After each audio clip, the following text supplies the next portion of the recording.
Last Christmas is really evocative of music and films of the past, and yet really contemporary all at the same time. Mm-hmm. Can you talk about, what you really put into the film and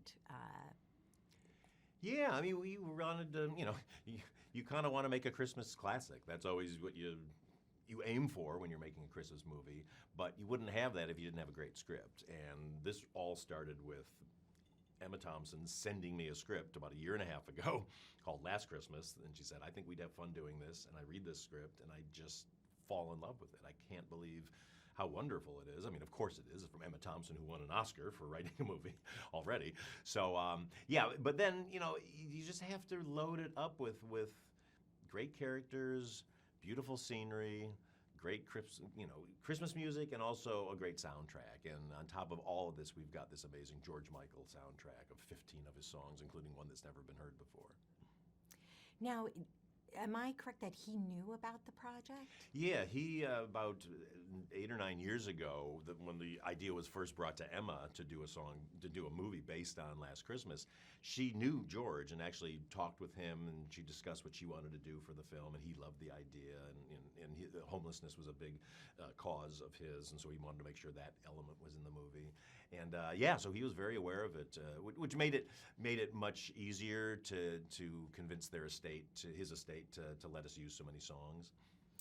Now, your cast is so phenomenal. Talk about your cast and the characters. Yeah, well, we've got Emilia Clarke, who you know from Game of Thrones, but you don't know this side of Emilia Clarke, that she's funny and she's a good physical comedian, and also as well as being an amazing actress. So she's our lead, plays Kate, a young woman whose life isn't going great at the moment. She's got a lot of issues, and she's sort of lashing out of the world a little bit, sort of a Scrooge type character, if you will.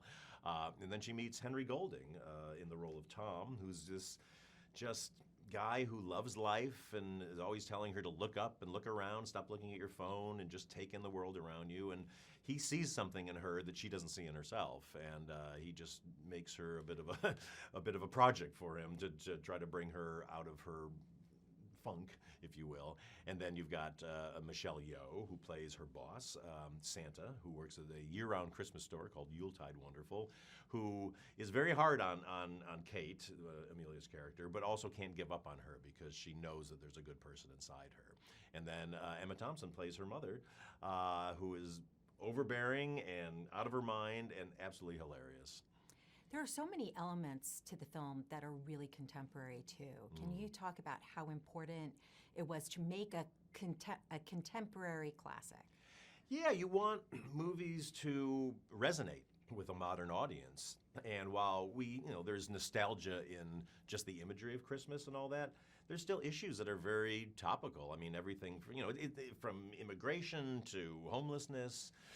This is kind of a story that's an immigrant story. It's her family. When we meet them, they've had to flee from former Yugoslavia years ago because of the war, and they've settled in London, but they don't feel like they fit in. What they were used to be able to do for their professions back there, they can't do here. And so the whole family is off kilter a little bit, and everybody's having angst because of it. And that's just a very modern, contemporary idea because so many people are displaced these days, and just dealing with everything that's going on in the world right now. And I just feel like this is a real nice antidote to make you realize and remember that everybody's in the same boat. We're all in the same situation.